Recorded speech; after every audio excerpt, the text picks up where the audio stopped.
ایک بات مشہور ہے کہ باتھ روم میں کپڑے لٹکانی نہیں چاہیے،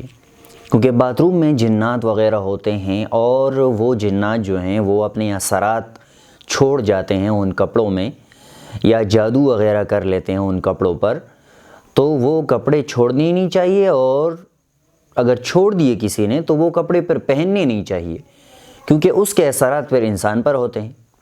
تو اس میں پہلی والی بات تو ٹھیک ہے کہ باتھ روم میں جنات شیاطین وغیرہ ہوتے ہیں، اس لیے تو دعا ہے اللہم انی اعوذ بک من الخبث والخبائث یا من الخبث والخبائث، دونوں طرح ٹھیک ہے، الگ الگ معنی ہے لیکن ٹھیک ہے دونوں طرح۔ لیکن یہ والی بات کہ باتھ روم میں یا بیت الخلاء میں آپ کپڑے لٹکا کے نہ چھوڑیں، یہ سراسر غلط ہے، کہیں بھی ذکر نہیں ہے حدیث وغیرہ میں کہ جنات چپک جاتے ہیں، اثرات کرتے ہیں، جادو وغیرہ کرتے ہیں۔ جب آپ دعا پڑھ لیتے ہیں تو آپ محفوظ ہو جاتے ہیں۔ کپڑے پہننے سے پہلے بسم اللہ یہ پڑھنا یہ ضروری ہے، تو جب آپ بسم اللہ پڑھ لیں گے تو جتنی بھی جنات شیاطین ہیں وہ سب دفع ہو جائیں گے، چلے جائیں گے، آپ کے کپڑے وغیرہ جو ہیں اس میں نہیں ہوں گے اور ان کے اثرات بھی نہیں ہوں گے۔ اس لیے تو کہتے ہیں ہر کام آپ بسم اللہ سے شروع کریں، کوئی بھی کام ہو، کوئی برتن آپ اٹھا رہے ہیں، کوئی برتن رکھ رہے ہیں،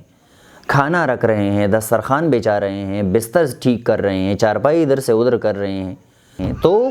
بسم اللہ الرحمن الرحیم جو ہے وہ پڑھنا چاہیے۔ تو اس لیے یہ بات آپ ذہن سے نکال دیں کہ اس میں جنات وغیرہ کے اثرات ہوتے ہیں، ایسے کچھ نہیں ہے۔ اللہ رب العزت سمجھنے کی توفیق عطا فرمائے۔ السلام علیکم ورحمۃ اللہ۔